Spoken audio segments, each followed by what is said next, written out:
The following program is sponsored by The Greek, Ely's Radio Shack dealer at 570 Altman in downtown Ely, and brought to you as a public service by Georgetown Media in Ely, Nevada. Regional Planning Commission meeting, December 15th, 2021. Okay.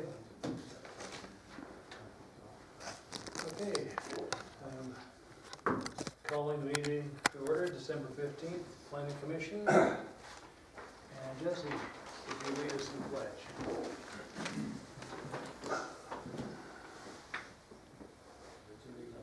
To the flag of the United States of America and to the republic for which it stands, one nation, under God, indivisible, with liberty and justice for all.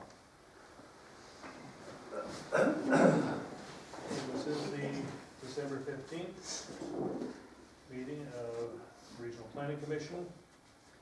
And we will open up with public comment. It'll be for all matters, both on and off the agenda, and we'll limit it to 3 minutes per person. The Commission reserves the right to reduce the time or limit the total time allotted for public comment. Comments during discussion items may not be accepted from the general public. The Commission may prohibit comment if comments are woefully disruptive of the meeting by being slanderous, offensive, inflammatory, irrational, or amounting to personal attacks, interfering with the rights of other speakers. Persons are invited to submit comments in writing on the agenda items and attend and make comments on the item at the commission meeting. Okay, so we will open that up to public comment. Good evening. I just wanted to introduce myself. I'm Craig Peterson. I'm the new building inspector official for Ely and White Pine County, so I just wanted to say hello to you fine folks tonight. I came from Salt Lake. I spent about 6.5 years in building safety there. I was senior building inspector for 4 years and the plan review and permits manager for 6 months before this opportunity came up. And my wife and I are very excited to get here. We close on a house on the 21st of this month across from the airport, and we'll be boots on the ground full time as of then. So been getting up to speed a little bit on the department and how Brad was kind of running things. Looking forward to making a couple of changes to make things easier for applicants and people to get through the process and communication and openness and all that fun stuff. So, but I will not be sticking around for the rest of the meeting. I'm actually going to book back to Salt Lake Valley tonight because we got some more weather coming in. So I literally just came to say hello to everybody and wish you all the best. And I look forward to working with all of you. Awesome. Thank you. Welcome aboard. Welcome to you. Was it Craig Peterson? Craig Peterson. Thank you. Thank you. All right, thanks, Greg. Be safe. The deer are out.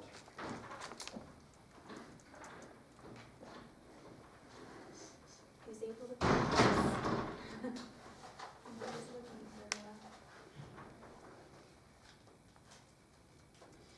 Okay, any other public comment? Hi there. Kelly, we've got, Let her go first. I apologize, the connection is not great, but I just wanted to verify that letters written on the first subject matter of the agenda will be read this evening. we can do that, Kelly.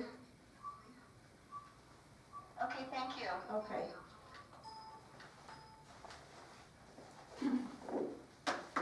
You want to do that now, or? Let me find it, you go ahead. Okay, thank you. Mr. Chairman, I just want to repeat myself. I don't know how many times I've asked you folks to put in the sound system. Some of you do not speak loud enough for people to hear. Anyone who has a hearing disability can't hear you at all. The county has spent thousands on a sound system. You need to incorporate it in these meetings. Mr. Chairman, I reported earlier to you that the city did a chip seal project on Avenue D between Wheeler Machinery and the Prospector Casino. The project should have been done under general improvement district and met mandated city codes for curb, gutter, and sidewalk. You failed to act on that. You have people, cars, trucks, semis parking on what should be the so-called sidewalk. And they're not parking perpendicular, they're parking in every direction you can imagine. I remind you at a previous meeting where Bryce Craycraft came before you for his concerns over the mandated requirements from City Building Inspector Brad Christensen. He had to sign a document that he would install curb and gutter or he would not receive a certificate of occupancy, which would then affect his financing. Hadn't been told that before, only after the fact and the project halfway done. There are a variety of others on the same block as Mr. Craycraft as well. Within 1 or 2 blocks of Mr. Craycraft, there are others that have not put in curb and gutter, and they were there prior to Mr. Craycraft starting. The commission, it appears, selectively enforces law under color of law, and you need to stop that. If it's your building inspector, that's a different story. If it isn't, you guys need to do your jobs or resign. You're killing housing in this community. I've got property that I can't rent, I put RVs on there, and I end up with citations. Who else is getting it? I'm not gonna stand for that.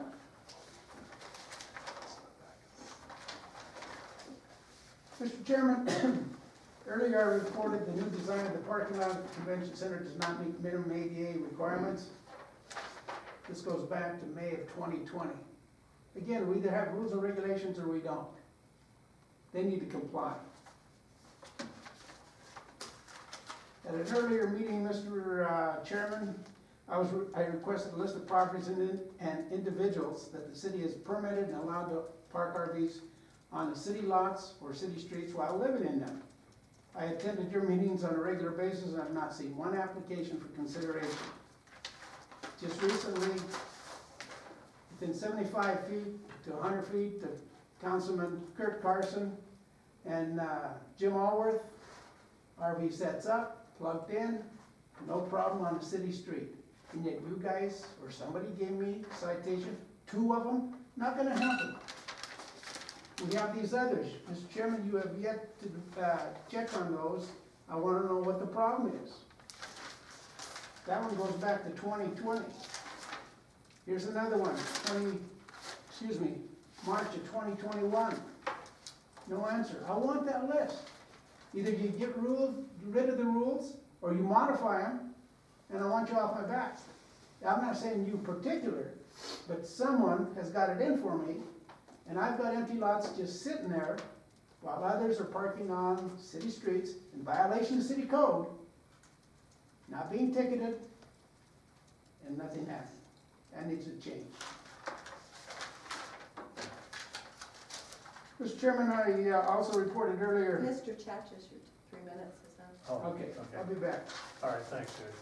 Kelly, just to clarify, did you want this letter read during public comment or during the public hearing on that item? During the public hearing, thank you, I just wanted to verify they would be read. Thank you so Okay, much. okay, that's coming up. Thank you. Okay, any more public comment? Okay, we go to item A. Application for reclassification of property zoning. Applicant David Sterling, Gateway Accommodations, wishes to change the zoning from MH3, manufactured housing, to C3, commercial highway district. Access at 490 West Elko Street, Baker, Nevada.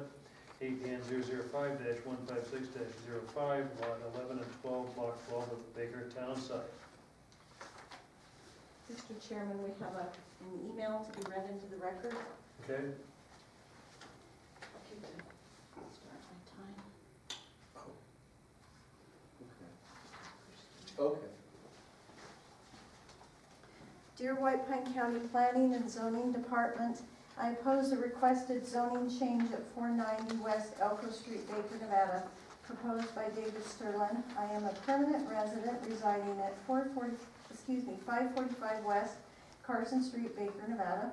The residential property at 490 West Elko Street has a single-wide mobile home, a small studio bunkhouse, and an oversized garage.